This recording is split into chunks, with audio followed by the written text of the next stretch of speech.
Christmas night, 1980. All is calm in Rendlesham Forest. 6 square miles of woods, stretching between the Bentwaters and Woodbridge military air bases. Bentwaters and Woodbridge, known as the twin bases, are in England in the county of Suffolk. The US Air Force leased these bases, and they're very important in the NATO military alliance. In the aftermath of the Second World War, Bentwaters Woodbridge become a single aerodrome complex because they're quite close to one another. And by 1980, there are 12,000 U.S. Air Force personnel stationed at Bentwaters Woodbridge, and it's one of the largest air bases available to NATO. With the Cold War raging, no one here takes security lightly. Even though Rendlesham is public land, the base is very well protected. It's surrounded by razor wire, there are motion sensors, there's an electric fence, there's 24/7 security. The officers and personnel making these rounds and security checks are very highly trained. So anything out of the ordinary, the security on these bases would be able to catch it. Among the guards responsible for protecting Woodbridge is 20-year-old American Airman First Class John Burroughs. Burroughs and his staff sergeant Bud Steffens are making their rounds around the perimeter of Woodbridge Air Base when they see lights in the sky that are very unfamiliar. They're red and blue and then yellow and orange. They're moving in a strange way. And then all of them suddenly descend into Rendlesham Forest outside the base. Their minds immediately go to, these are aircraft. And since they descend downward, maybe the aircraft crashed, maybe there is an emergency that they need to alert somebody to. The thing about it that was weird to them is the fact that there was no sound. Burroughs and Steffens alert the base's central security control to the situation. And Sergeant Jim Peniston, the base's senior security officer, is assigned to investigate. It turns out there are no missing planes. Every aircraft is accounted for by the military in this area. But there is an anomalous radar signal that people saw, but then the signal disappeared. And that's not a normal thing that occurs. That's weird.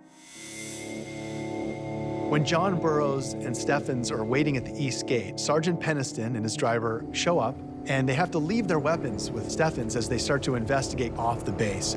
With a glow still visible in the distance, the men drive about 100 yards along an old logging road where, due to the rough terrain, they're forced to carry on by foot. It's 3 a.m. It's dark. They're in this old growth forest, and the radios start to malfunction. There's this static. It's almost as if there's some sort of disruption with their signaling. As they approached, their hair on the back of their neck was standing up. And as they reached the clearing where these lights are coming from, there's instantly this large burst of light. Peniston describes this eerie silence, and he sees this craft, triangular shaped, 9 feet high, 9 feet across, about the size of a tank. Burroughs, who's about 20 yards behind Peniston, he has a different account of what he sees. He does not see this triangular craft, but what he does see is even more perplexing. He claims he sees a red orb suddenly rise from the clearing and then shoot toward the coast faster than any craft he's ever seen before. Peniston and Burroughs are still in a state of shock. To them, they've only been gone for a few minutes. But by the time they get back to the east gate, Steffens informs them that they've been gone for almost an hour. And so Peniston and Burroughs decide that they need to go and investigate the clearing in the light of day. The men return to that clearing in the woods. And when they reach it, they find there are 3 indentations that are 7 inches in diameter and circular, 1.5 inches deep. And these indentations in the ground seem to corroborate Peniston's story of something sitting on a tripod of legs. U.S. Lieutenant Colonel Charles Halt is deputy base commander at Bentwaters. When he hears about the incident, he assumes it's some sort of Christmas prank that's gotten out of hand. On December 27th, Colonel Halt is enjoying the annual awards Christmas dinner when one of the airmen bursts into the room, very much wide-eyed, pale-faced, and goes right over to Colonel Halt and says, whispering, "It's back." Halt decides that the way to silence these rumors is to do a thorough investigation. So he assembles a team, and he brings along a night scope, he brings along a Geiger counter, which measures radiation, and he brings along a tape recorder so that he can record all of the conversations as they are finding things.